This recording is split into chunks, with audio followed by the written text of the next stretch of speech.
Okay, so, introduce myself. I'm Jules Wingfield. I'm a bit nervous because this is like my first talk of the season. The first talk of the season is always a little bit like, oh, I've got to find my way, and I've been sort of hiding in the forest for the last 6 months, and I've sort of climbed out. It's like, oh my God, there's a lot of people. And in the middle of winter, when I was sort of visioning and dreaming into how I might, what I might do at festivals this year, doing a talk on sex and menopause seemed completely, absolutely in alignment. And now I'm like, what the fuck am I doing?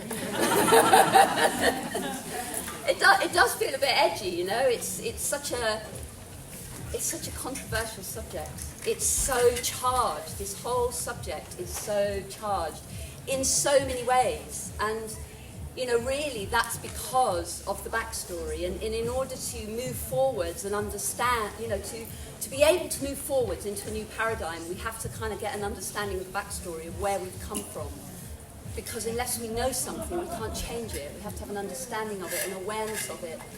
And a lot of what women are experiencing is in the body.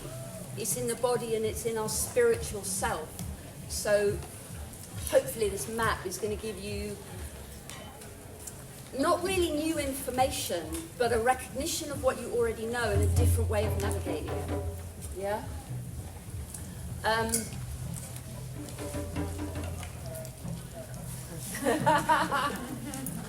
Can you hear me without the microphone? Yes. Great. I know, just holding the microphone, if it needs it, I will, but hopefully it won't. So I want to start with a poem.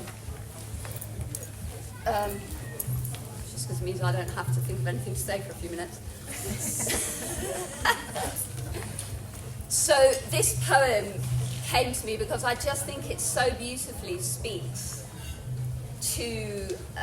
of and from the High Priestess. This is the archetype that we're looking at today, is the High Priestess. And if you notice, she exists in the autumn of our monthly cycle, which may become as a surprise. And in the autumn of a woman's life, this is the High Priestess, and the sacred teachings here are sexuality, but I'll come to all of that. And such a big piece of the menopausal process is about eros, about sexual energy, which often, even saying that, we're like, what? No, it feels like it's all dead in the water at that point, and it's all, all of that story. So that's why I want to kind of give you a new story. So this is called Holy Whore. Can the body of a woman be your teacher? The veil stripped away, naked and empty. Is there a wisdom in her curves? Do you know the language of the circle? What about her writhing undulation, her wild pleasure, her wetness? Can your lust inform your heart? Is she sacred or profane? What about the animal of the body that is your one true name? Is she worthy of respect, or will you deem her as a petty object? Does your desire conflict with your morality? Does she seduce you into feeling things you would rather not feel? Is she a demon? Is she a whore, a helpless victim, a high priestess? Do you wish that you could rescue her? Does she make you feel angry, scared? Are you lost? Have you forgotten the way home? Do you long to be reunited in the temple of the womb?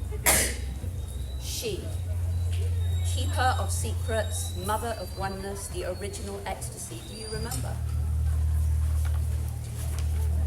Breasts, soft, forgiving, endless love, the nectar of the heart, eyes that gazed into the deepest corners of your soul, the ocean of her belly, rocking, free and full and vital as you, sucked and ached with such sweet longing that your tender heart broke wide open, dissolving into all of everything. Do you see who you really are? Life is a mystery. Sex is how we remember. So,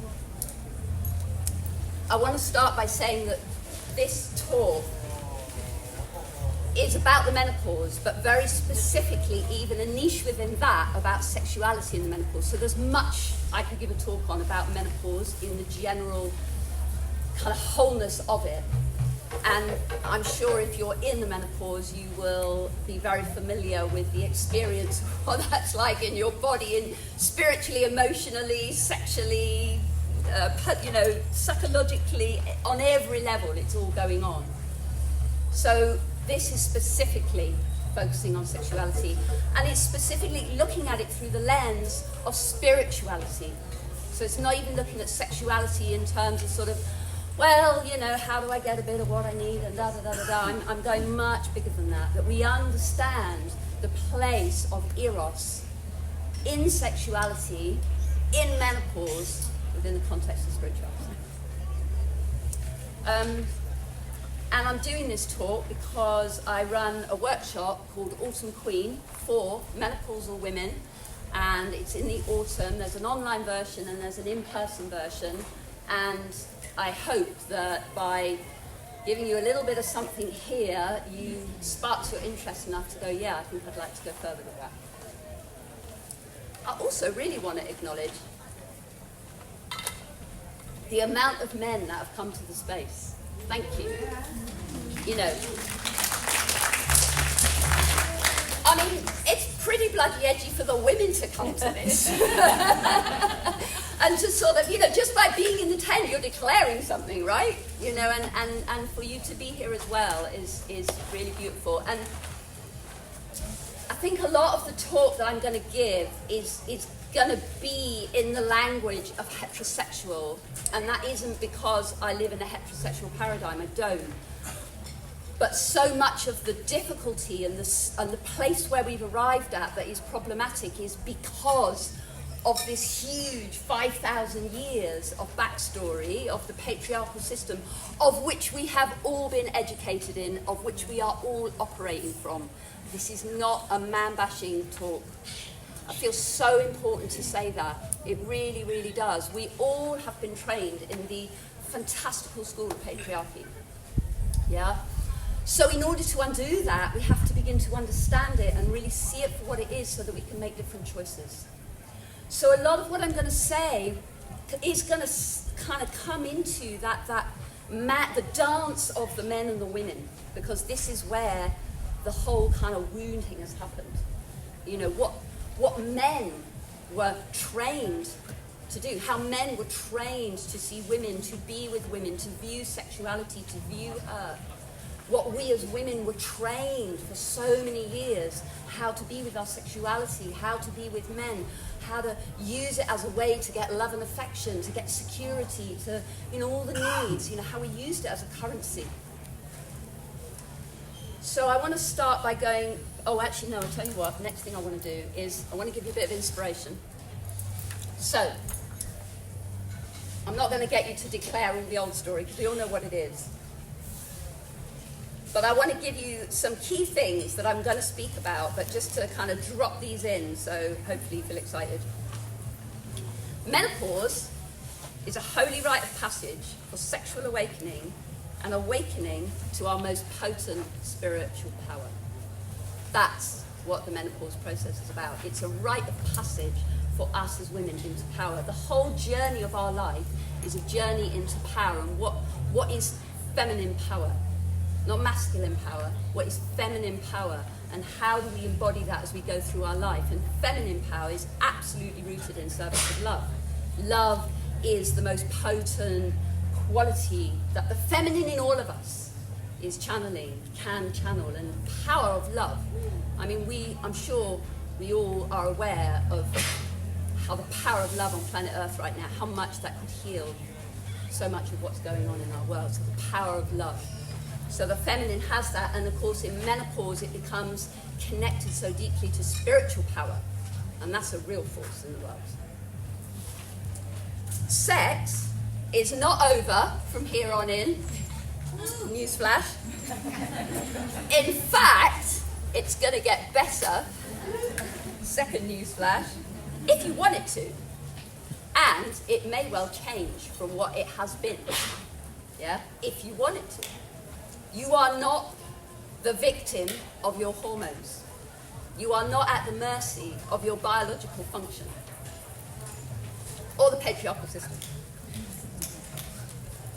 It's not a given as a woman from here on in that you need to be invisible in the world. You are about to let go of a lifelong pattern of pleasing and serving and tending and befriending and putting your needs at the bottom of the pile. In sexuality. Oh, don't know how to do that. Okay, your life may change in significant ways for the better, and that may involve some really big decisions in your life, not least around relating and relationship and intimacy. Ways in which you might have been like, well, I'm just going to go along with things. It's okay. And you can no longer do that. It's like, it's just not an option to compromise. That's not to be pig-headed and bullish, but it's no longer an option to compromise. Our hormones, this is my favourite, our hormones are determined by our spiritual, emotional, and mental well-being, not the other way around. So what we've been taught in the medical system is that our hormones dictate our experience and who we are. Yeah, and that you just got to suck it up. It's not true. Our spiritual connection, our emotional well-being, our mental health, but mostly our spiritual connection, is the thing that is configuring this entire temple, this entire vessel. How we breathe, how we think, how we connect, how we love, how we do our emotional work. All of those things affect our hormones. So when our hormones all start to go awry, as they do when we hit menopause, we're like, oh, it's calling us to do the spiritual work. It's calling us to say we need to evolve our spiritual power. Something else I just wanted to come back to say, I opened this talk for everybody to be here because I've had so many men over the years. You know, the women have gone to the talk and then they go back and they try to sort of say to the men the things they've heard. And they're like, well, I think Sarah would. So I wanted to open it up because I think it's so important. And I also want to be able to give this talk really freely without feeling like I've got to kind of take care of things that might trigger you. I mean, I may well say that you may be triggered already. I may well say things that you're like, whoa, well, I think else, whoa, you know, that kind of stuff. And what I want to ask is that, you know, you find your king, and that if you're massively triggered and you need to leave, that's okay. But that you can hold it to the end and bring your questions. Yeah, so that I don't have to kind of too much dilute what I'm saying and sort of, you know. Okay, so your hormones, blah, blah, blah. Our symptoms are the teacher. They're not something to be fixed and resolved. That doesn't mean we should put up with symptoms and suffer immensely from symptoms, but to not see them as a mistake or as an error or a problem to be fixed. They're pointing us to what wants tending to, that what needs tending to in us, where we are out of alignment with our power, with our sovereignty, with love, with being at the center of our life, not least around sexuality. Yeah? And I'm going to come to it, all the stuff about dry vaginas and shut down libido. Well, we're going to talk about all of that because I want to bring you a different lens on that.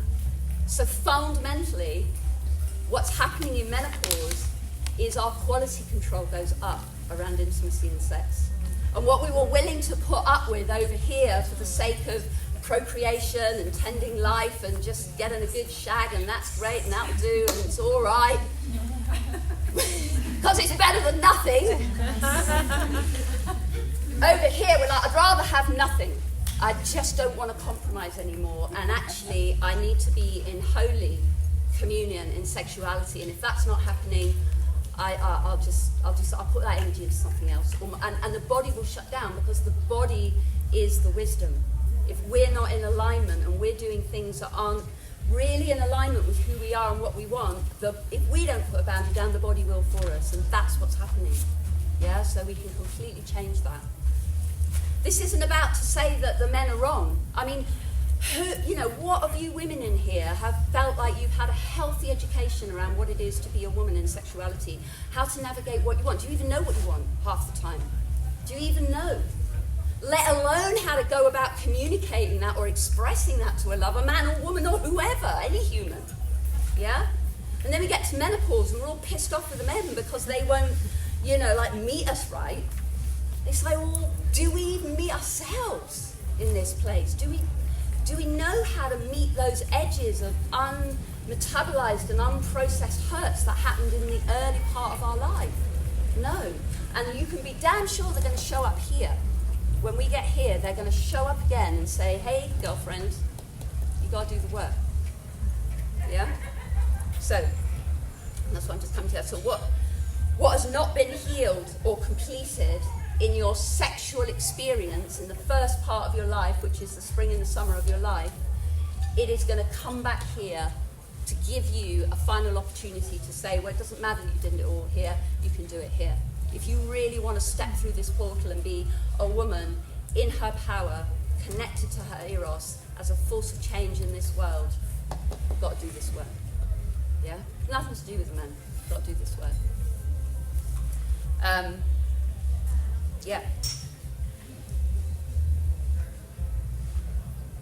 Menopausal women who engage in this rite of passage as a gift, I would venture would be pretty good candidates for running our world in a better way. But we've got to do the work first. We can't just do it from where we are. Not as a collective. I'm sure individually we've got amazing, inspiring examples of menopausal women who have done this, but this is our work. This is our work. And then just to speak to the patriarchy, like a lot of people say, well, the menstrual cycle, the womb cycles, the whole thing. I mean, it's just for making babies, right? It's just the procreation process, and when she's too old to do that, well, then she just stops bleeding, and what's all this nonsense about spirituality and womb wisdom and blah, blah, blah. Well, if there was nothing in it, why would a system, i.e. the patriarchal system, go to such huge lengths to try to sort of diminish it or challenge it or squash it or shame women for anything from here down? It's like I have some intuitive sense about that. Oh, God, not that one again. Some intuitive sense you can't put words around, Yeah? Some feeling. So, these are the things I'm going to be covering. So I want to start in deep time history. And deep time history, all spirituality was earth-based. And what I mean by that is it was connected to the web of life, to nature, to the mystery, to a spiritual dimension. Not least because we were living so closely in nature and were so reliant and dependent on nature for our life. How grateful are you for the things in your life that you feel make your life work? You're really grateful for them, right? Probably not many of them you think about as nature necessarily. Probably like mobile phone, computer, car to get to work, mortgage, money, all of that kind of stuff. But in deep time, our ancestors, it was all earth-based spirituality because their life depended on them understanding the cycle of the sun, the cycle of the moon, the rotation of the crops, when the animals were coming, when the weather was going to change, what they needed to survive, where water was. I often ask this question, like, what matters to you? And people go, my family and my children. And it's like, yeah. So if I take water away from you for 3 days, what will you then say matters to you? Water for my children, please. Yeah, so it's to understand that. And in deep time history, the feminine, there's plenty of evidence to show this, that the women were understood to have a connection to the cycles of life, to the cycles of death and rebirth happening on earth all the time because of having this womb.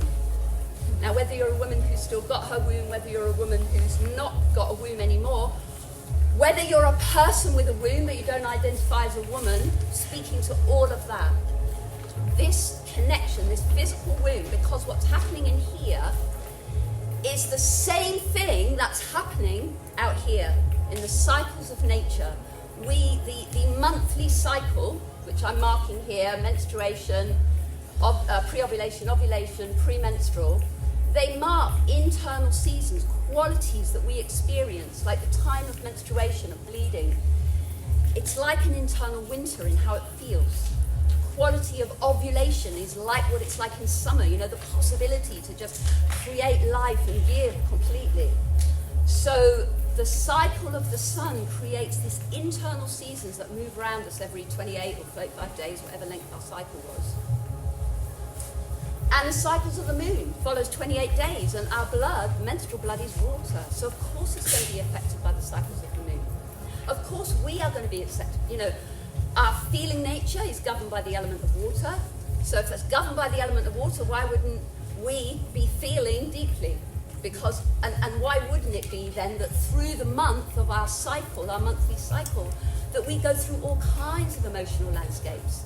Because we're governed by water, from the rising of life to the death, back again, in, out. So in our deep time lineage, they understood that women had this connection, and they would go to the women and seek their counsel for tuning in, so like tuning into this web of life, to tuning into the mystery.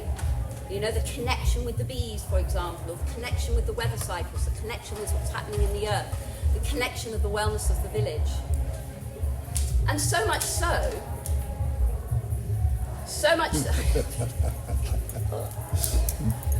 really lovely singing, so much so that hang on, let's just go back a bit. So this is demonstrating the life arc of a woman. So here we've got, let's say we start here. Here she's a child, she's born. And here is menarche, which is the first rite of passage. Well, you could say first rite of passage is being born, but for the menstrual thing.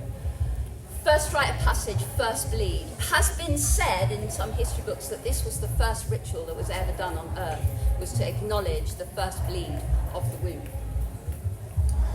And it was understood that this is an initiation into feminine power, into eros, into sexuality, into creativity.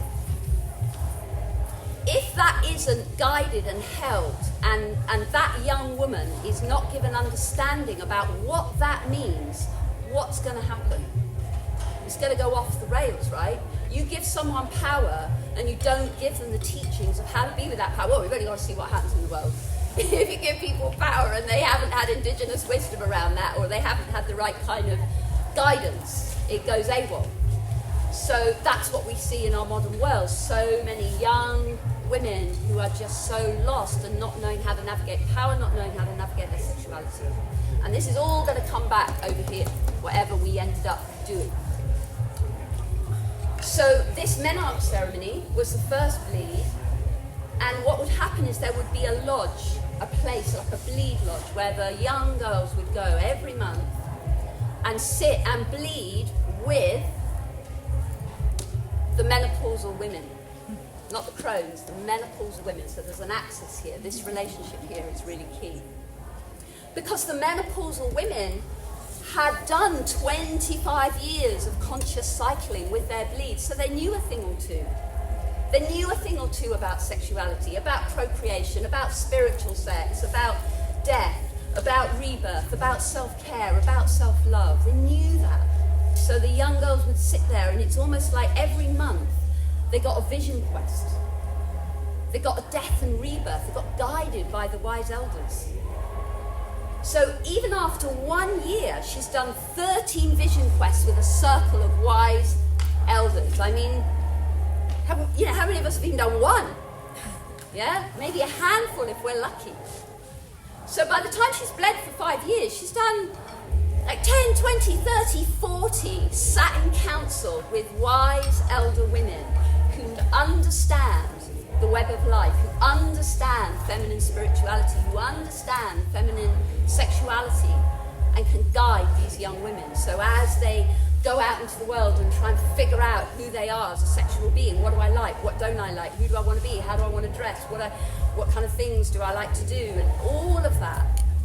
But without that, you're just out there in this chaos, and there's nowhere to come back and kind of go, God, okay, I made a few mistakes there, I think I did some things I don't want to do, or things happened to me that I didn't want to happen, I didn't know how to say no, I wasn't able to say no, I didn't know how to say what I wanted, all of that, yeah? So you can see how different even a woman here in the young springtime of her life if she got that kind of guidance, what kind of a woman she might be when she got to the summer of her life. Yeah? In terms of her sexuality we're talking about. I mean, on all levels, but we're focusing on sexuality. So here, if we're talking about a journey of power, this is an initiation into her power. And that's what the menarche ceremony is. It's an initiation into her power.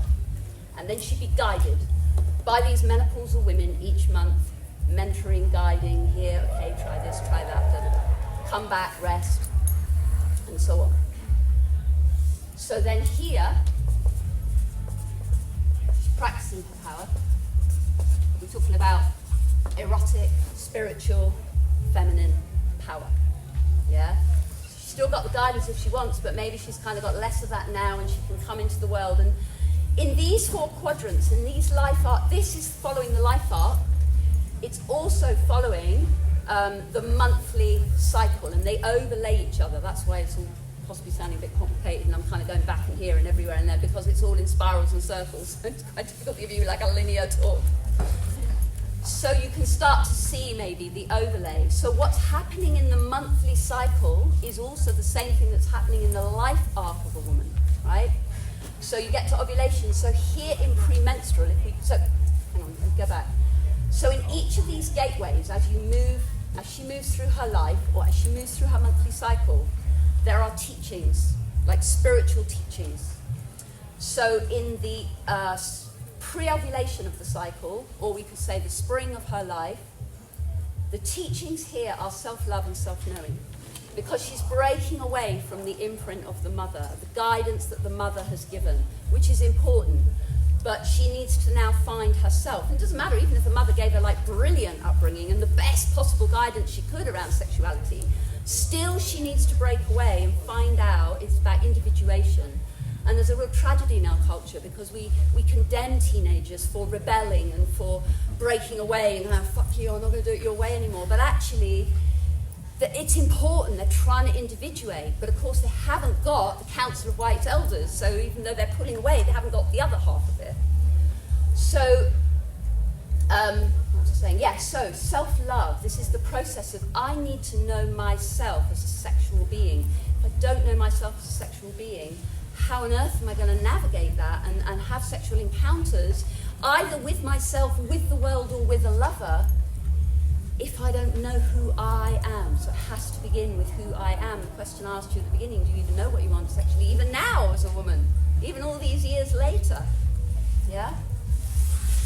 So self-knowing. So once she's got that, let's say she's got that, she comes into the summer of life, the archetype hit. So this is the initiate archetype, the young woman. Here the archetype is the creatrix. I prefer the word creatrix to mother because mother can sort of imply that, well, it's about making babies, and if you choose not to do that, then you know you don't count or something. And I don't see it like this. It's about creativity, whatever we birth and create, whether it's ourselves, a family, work in the world, art, you know, all of it. So creativity, bringing ourselves into the fullness of our power, however we decide to live on planet Earth, in terms of our sexuality. So here, it's all about self-discovery, finding out who we are as a sexual being. Here, maybe we start to get a bit of a kind of sense of that, and if we're in our power and we're practicing our power, we can go out and experience that, and we're just having a beautiful, amazing time in our life. And who knows, any number of things might happen. This isn't about, you know, I mean, it could be with men, could be with women, it could be with all genders, it could be kinky, it could be heteronormative, it could be bi, it's like anything. This isn't about the particular kind of sex you have, it's where you reside in yourself and how you navigate those things, yeah? How much you decide for yourself, regardless of what culture tells you, of who you want to be as a sexual woman. Yeah, breaking out of, oh, well, I'll only be accepted if I'm like this or like this or like this. Yeah. So then, second rite of passage, menopause. So this is marking the first bleed. This is marking the end of the bleed cycle. So one of the biggest factors that is marking that at a biological level is in this half of the arc of our life, estrogen is the primary dominant hormone that is, impacting our system. And I'm going to come back, I still stand by spirituality is overriding that. But estrogen is the most powerful hormone in the system. And estrogen, the kind of slang term for estrogen, is the accommodating hormone.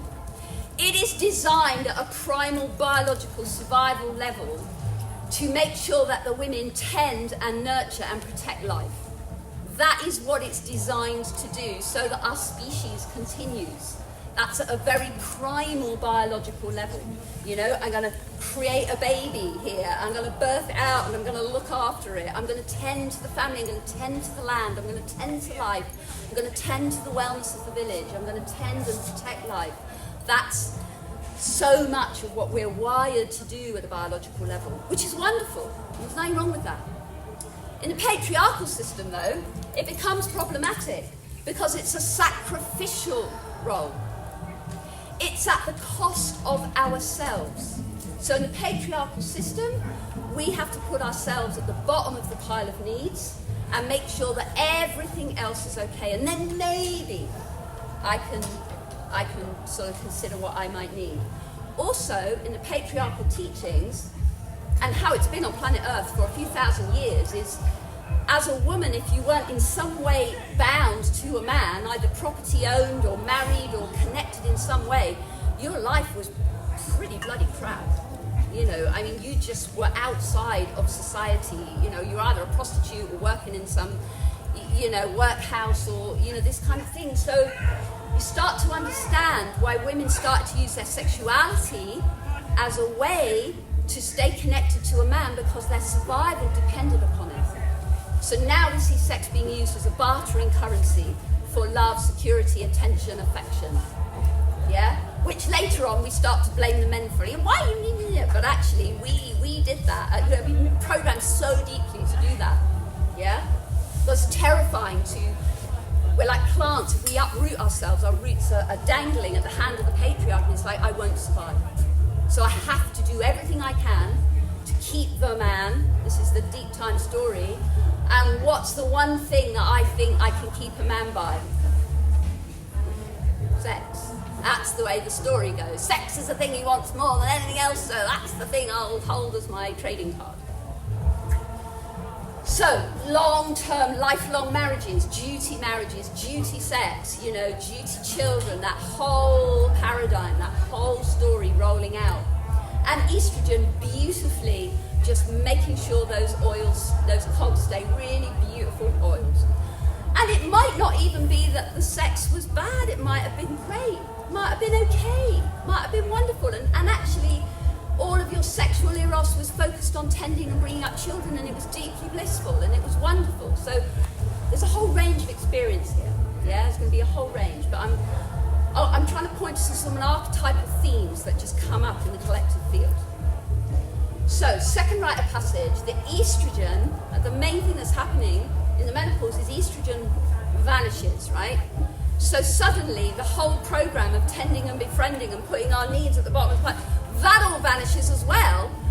And it's like we take a truth pill and wake up and go, oh my God, what have I been doing? Because we've just been sleepwalking through the last 25 years going, must tend to everything, must tend to everything. I'll be abandoned otherwise, must tend to everything. So it's like, it's the wake-up call of all wake-up calls.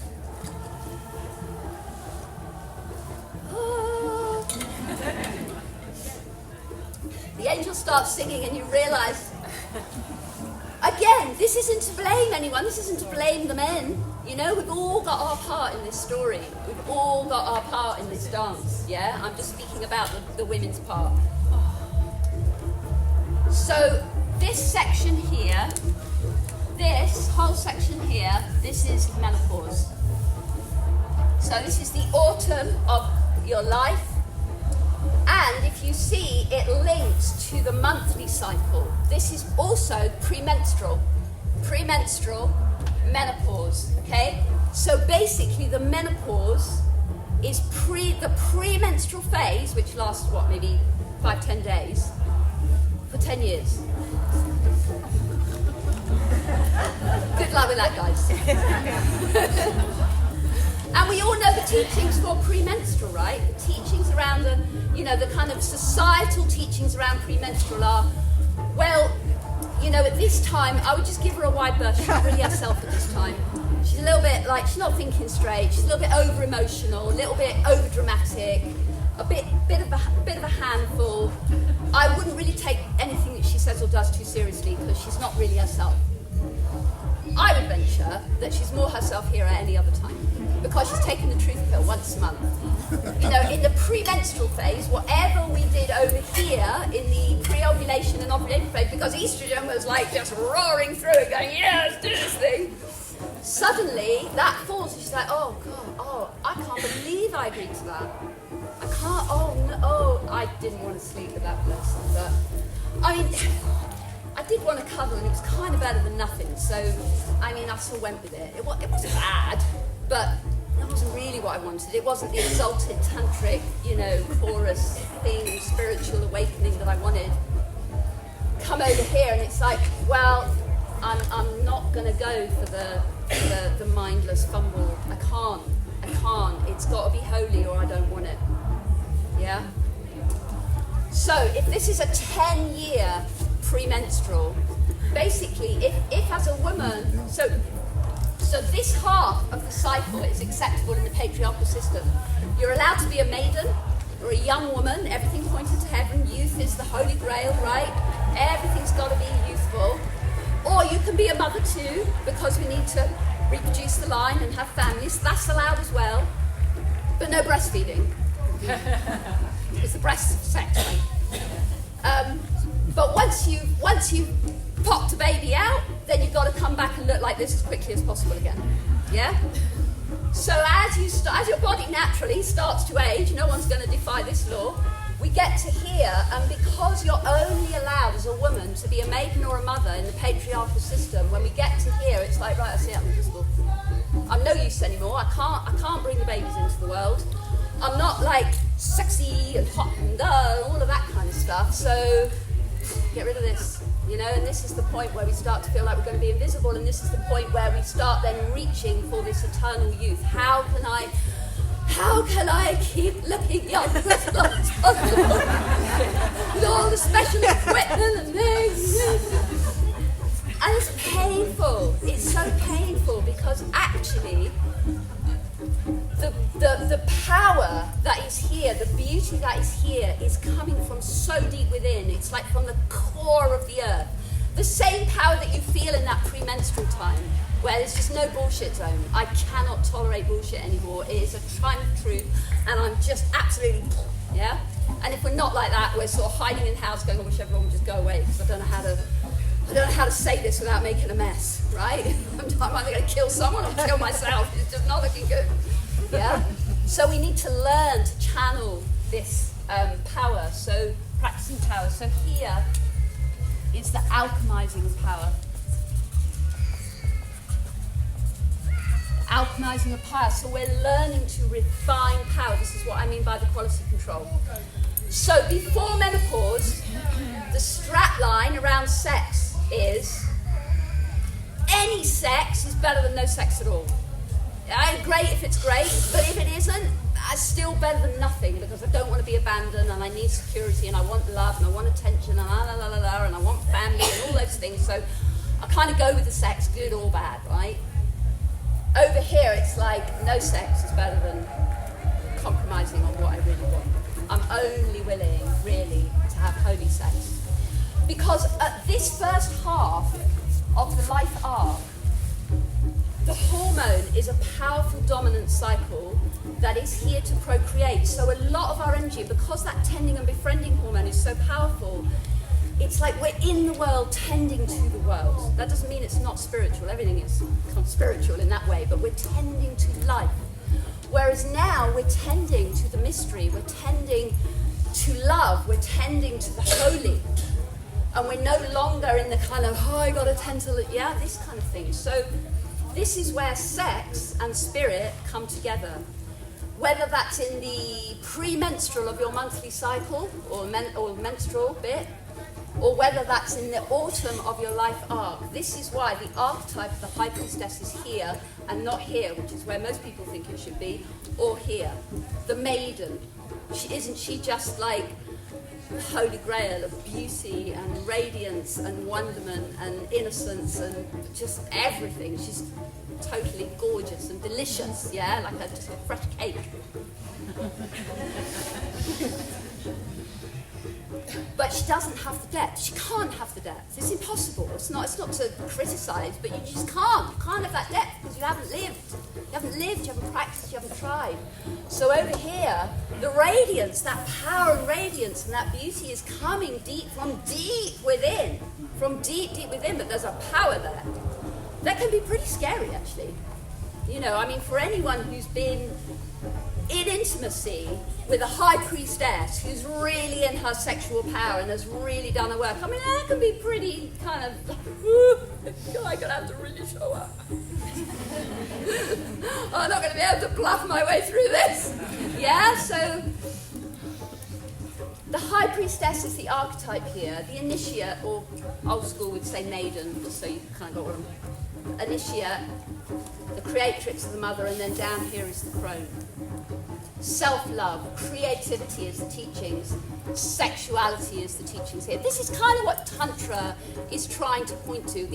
Some of the original teachings around Tantra and sexuality, which is a very small part of the Tantra teachings, is it understood that sexuality and spirituality are, intertwined, and specifically through the body of the feminine, through the womb connection.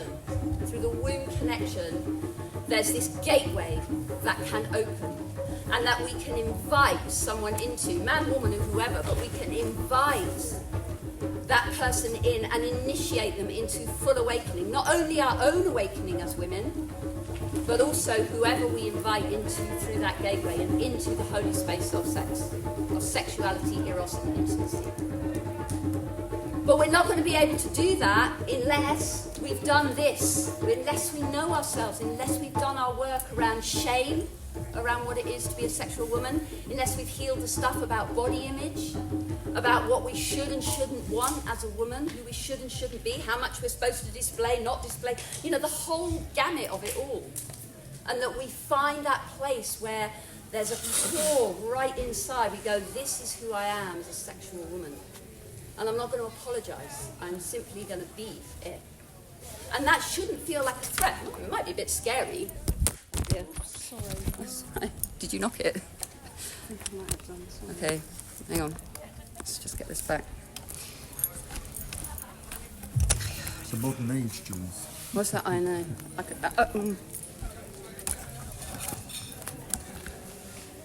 What's that? No. Is that what? Is that a phone? Nope. Don't move.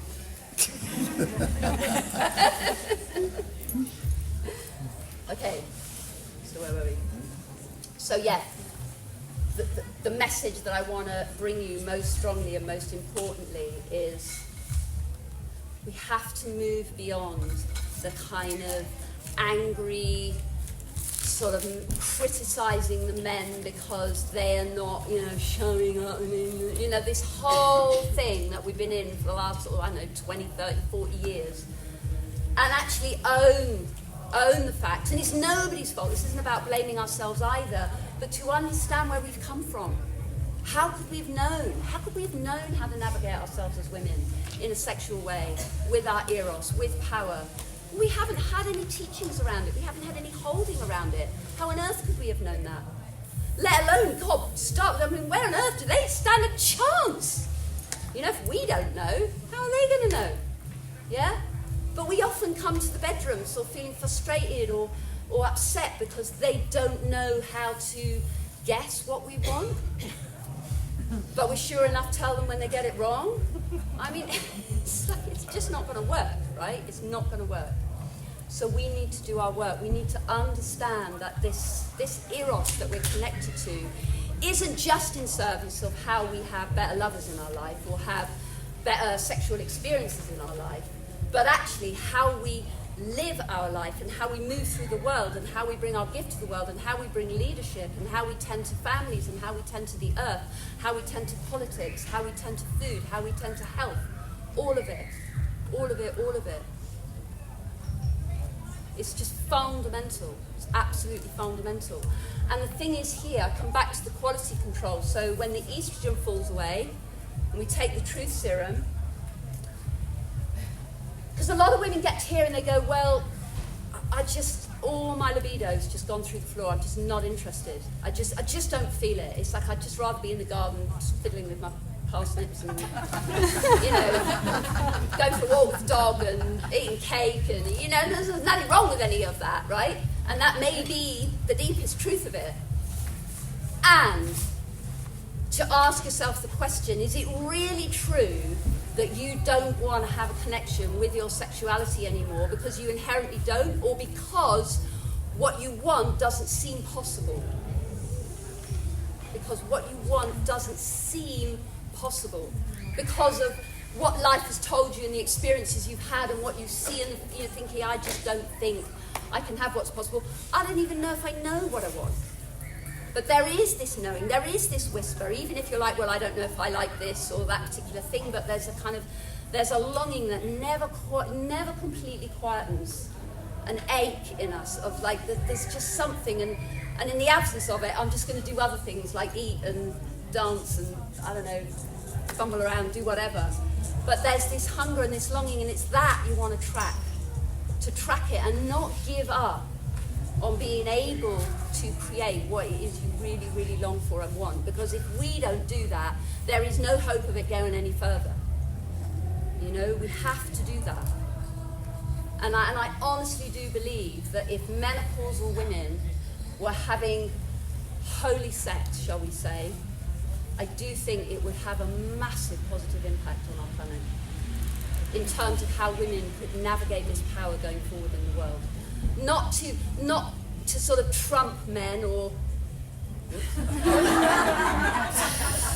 to sort of, push the men aside or something, but to work in harmony, to understand the difference between these different powers.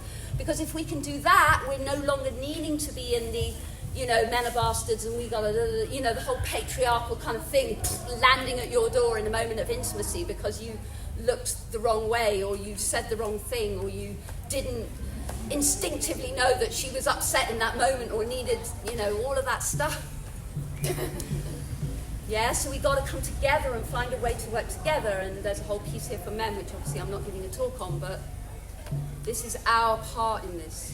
And so this is exciting news, and if you do want to have incredible, mind-blowing intimacy in your life going forwards and how that nourishes the entirety of your life, every aspect of your life, when you are, David Dada has this wonderful expression, when you are truly fucked open by God, to God, it completely orientates every aspect of your life. And a lot of the symptoms mysteriously disappear. I know this because I've talked to enough women who are doing this work consciously. I'm part of quite a big circle of women. And there are themes that come back again and again and again that we're working with around this question of hormones and spirituality and what affects what. And, and I sit and ask a woman and I say, if you took a moment to just really imagine that whatever you wanted was truly possible, and we help her get to a place of actually finding out what she wants, I don't know, we ask some leading questions and she gets to, oh my God, if you were offering me that for the night, I'd definitely say yes. And then when that actually happens, it's like, lo and behold, all the dryness is gone. Lo and behold, the libido's on fire. Lo and behold, she feels radiant. Lo and behold, she's got loads of energy, and all the aches and pains have just sort of seemed to have vanished.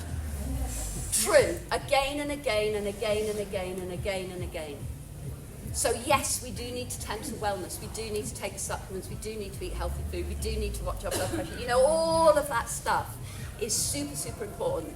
Physical well-being is non-negotiable at this time because you are basically laying down the path for the second half of your life. And whatever happens at the beginning of a cycle affects how that cycle plays out. So what you do now in menopause is massively influential for the second part of your life on every level, but not least your spirituality and your eros and the dance between those two things. It's absolutely fundamental. Even if you never want to use that energy for sex or intimacy, it will be woven into everything you do. It's a holy, holy energy. It's a holy channel that is moving through you, and it blesses and transforms everything it touches. It's a quality of love, basically. It's a quality of love. And can we be the purest channel of power, of love, that's so powerful? It can dissolve all of this shadow. It can dissolve it. Yeah? So it's no mean feat, and with the front line, you know, but together so much more can happen. Yeah? So to just come back to workshop, whole weekend to dive into this, sex and the menopause, as a weekend in person on the land where I live in the Forest of Dean, or there's an online version as well, which you can do over the autumn, which starts in Samhain, of course, because that's the time of the autumn queen. And come and explore. And if you want to change your paradigm, so I'd like to open up the floor for questions, because I think questions is where it kind of gets interesting. Who would like to ask anything?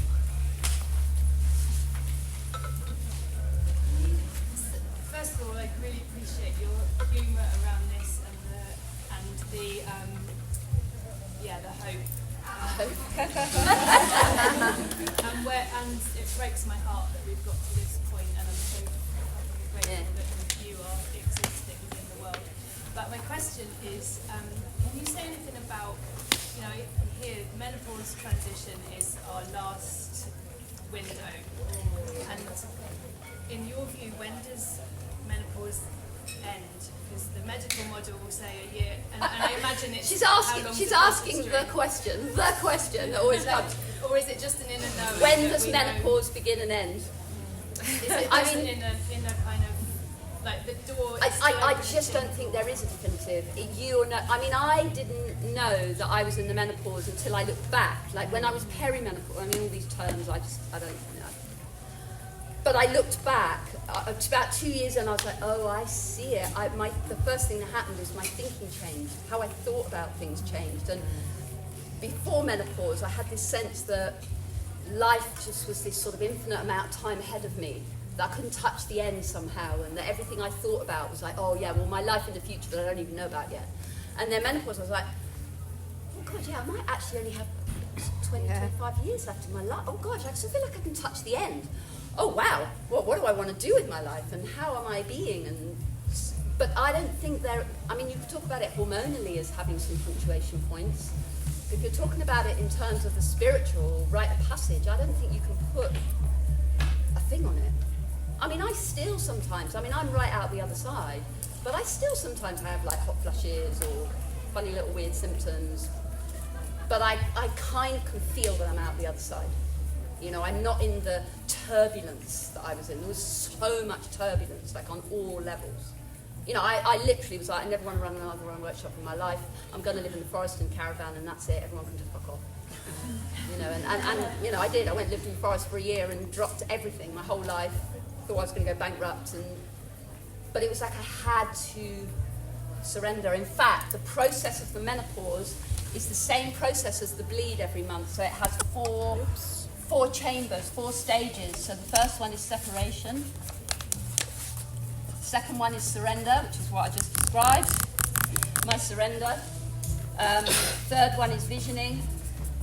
And then the 4th is rebirth. So the 4 stages of menopause follow this. And the 4 stages are, separation is the first one. Like you start to kind of feel this sense of who I was and everything that I was. I'm questioning every aspect of my life. Every aspect. Nothing seems to make sense. I've lost my, all of it.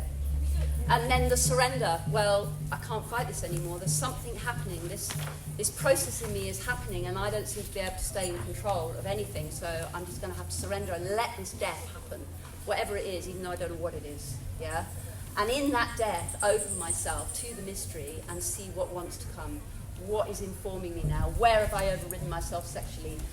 So there's an axis here from the high priestess to the initiates, to the young women, the teachings that need to come over here, like the menopausal women basically need to be guiding the young women.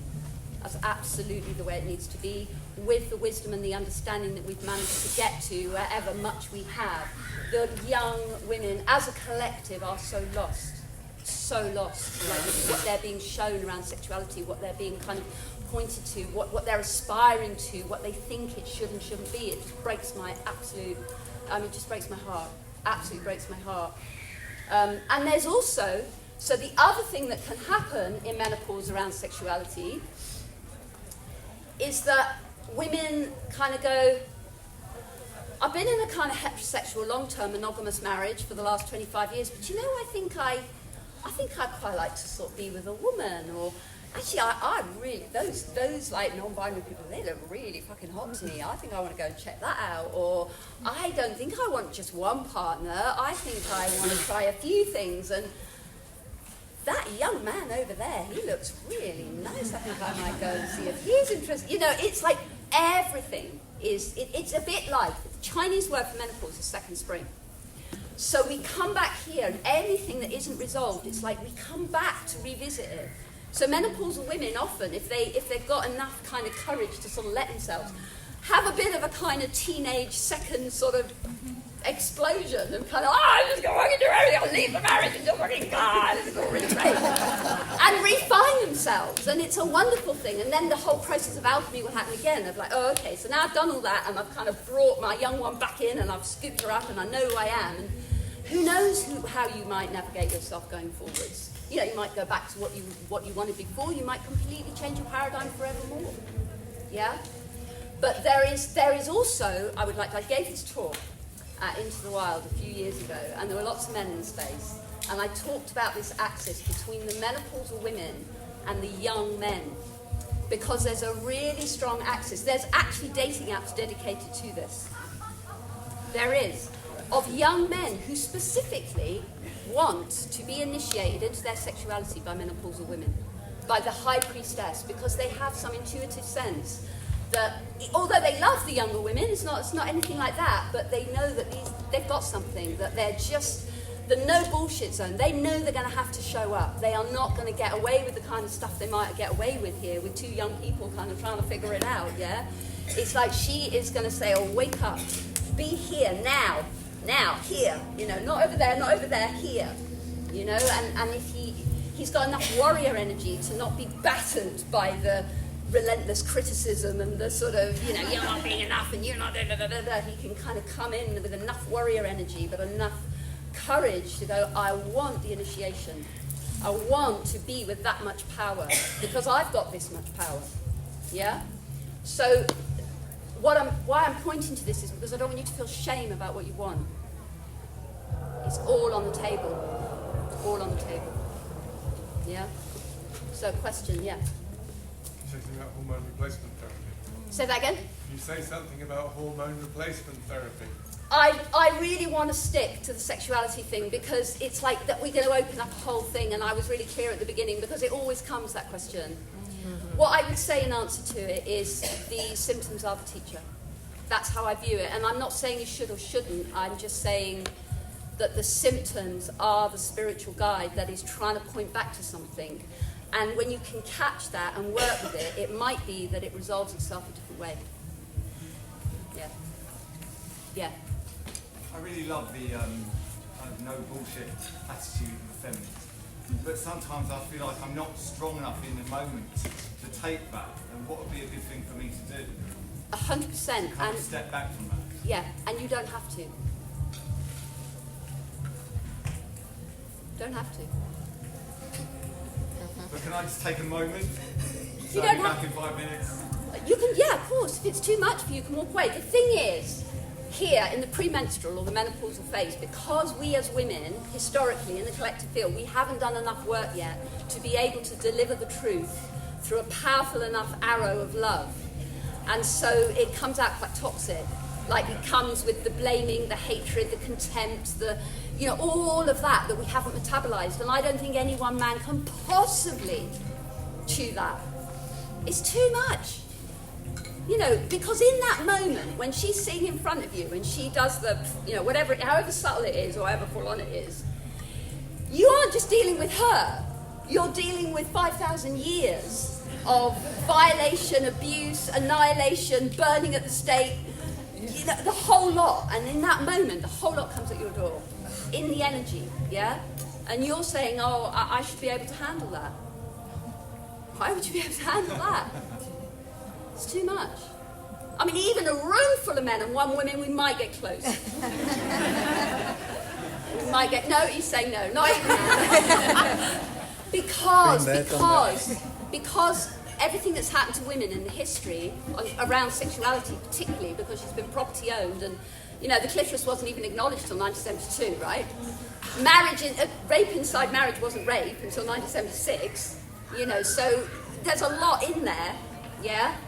But now, because of everything that's happened to women, what women do is they shame the boys for having sexual energy because they haven't processed their hurt. So then you feel shame about being a fundamentally sexual being, and that shame then goes underground, and then you're like, fuck her, bitch, and the cycle just goes round and round. Yeah? So you've got work to do around working with your shame. That you're not wrong for being a sexual being. You might have made some poor decisions historically, but to have masculine sexual energy in and of itself is not wrong. It's a beautiful energy, it's potent, it's an amazing energy. Yeah? But presence. So, the final thing I'll say. The one thing as the masculine that you can give to the woman is what? Presence. Huh? What did you say? Space. Presence. Complete opposite. Presence. It is the hottest, most sexy thing that you can bring to the feminine is presence. Don't get into the, I got to learn to touch her the right way and do this and that. Presence. You can literally bring a woman to multi-orgasms, even if she's never had one before, with presence. It's the Holy Grail. So, any more questions? Yes. You said something earlier about sort of balancing your morals and ethics with your desire. So there is this kind of polarity of wanting the sacred union and the holy sex, but polarizing that is the rampant hormones that make you. I mean, I'm saying do it all. Just find out, figure it out, go and try it all and find out who you are. It's like the teachings for the women is to come out of this whole thing we've been in. It's relatively recent that we birthed ourselves as sexual beings, that we're allowed to be sexual beings in relatively modern history if we look at peak time. So just go and find out who you are. Don't compromise. I'm going to end here because I think we've got to stop. Thank you, everyone. Thank you.